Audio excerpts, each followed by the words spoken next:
Bhagavad Gita, Gita Mahatmya, Chapter 12.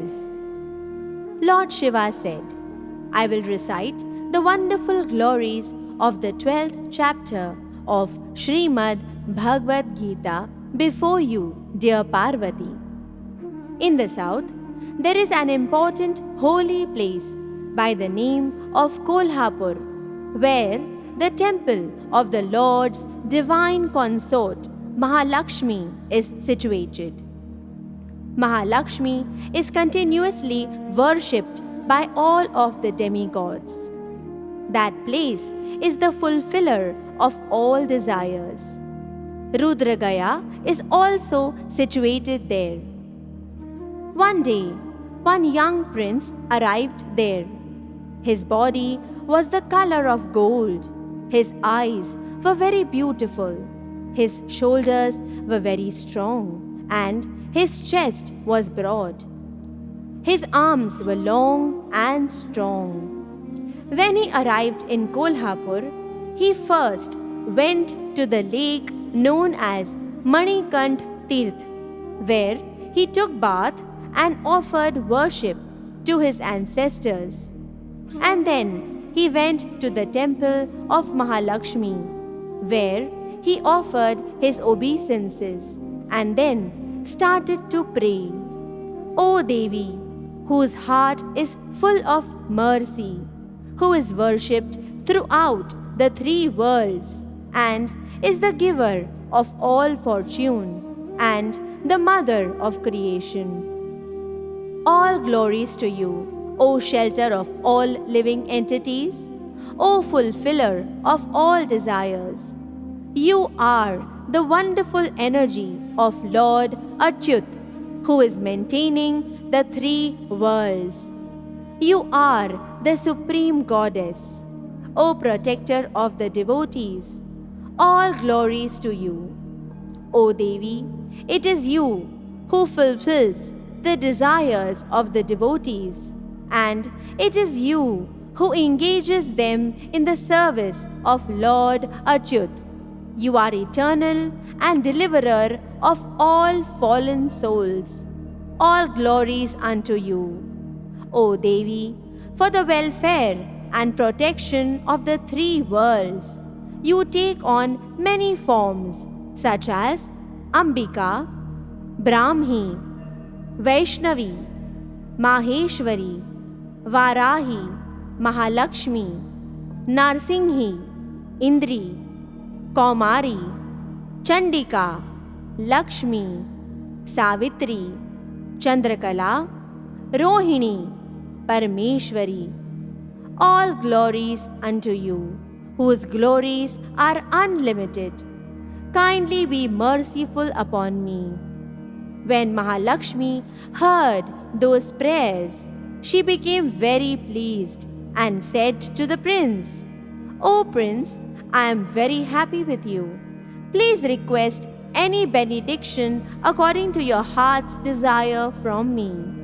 That prince said, O mother of the three worlds, my father, King Brihadrath, was performing the famous sacrifice known as Ashwamedh. But before having completed that yajna, he died. And before I was able to complete that Ashwamedh yajna, someone stole the horse that had travelled all over the world and had been purified for sacrifice in that Ashwamedha. I sent people in all directions in search of that horse, but they were unable to find it. Then I took permission from the priest to come and pray for your help.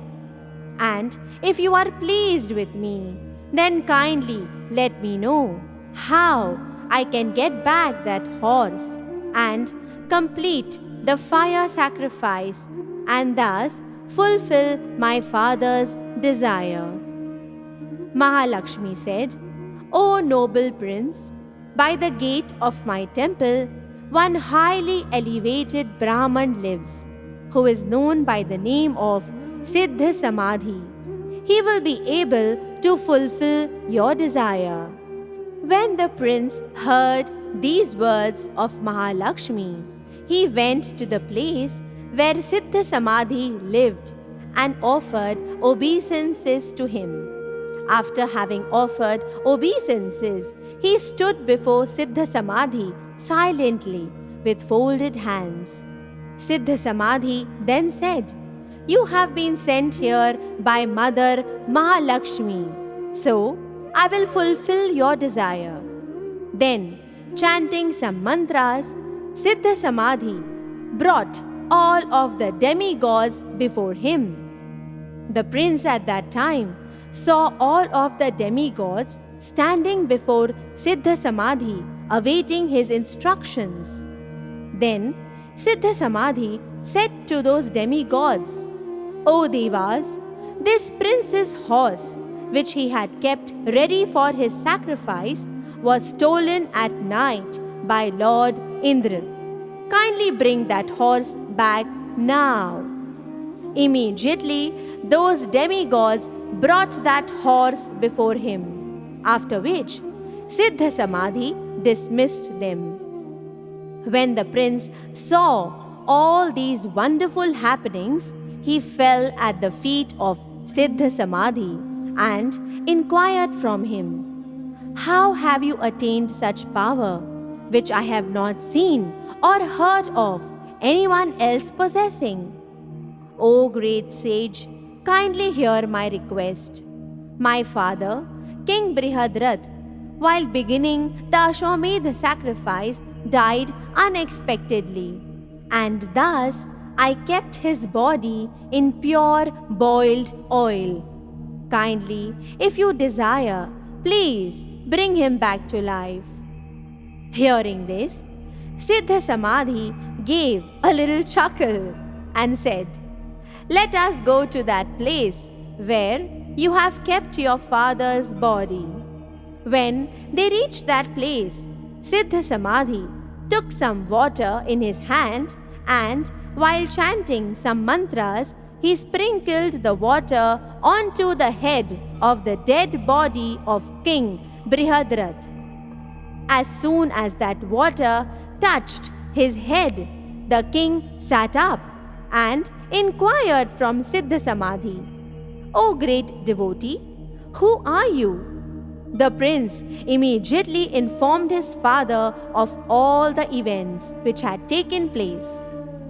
When the king heard that narration, he again and again offered his obeisances to Siddha Samadhi and inquired from him what austerities he had performed to attain such divine powers.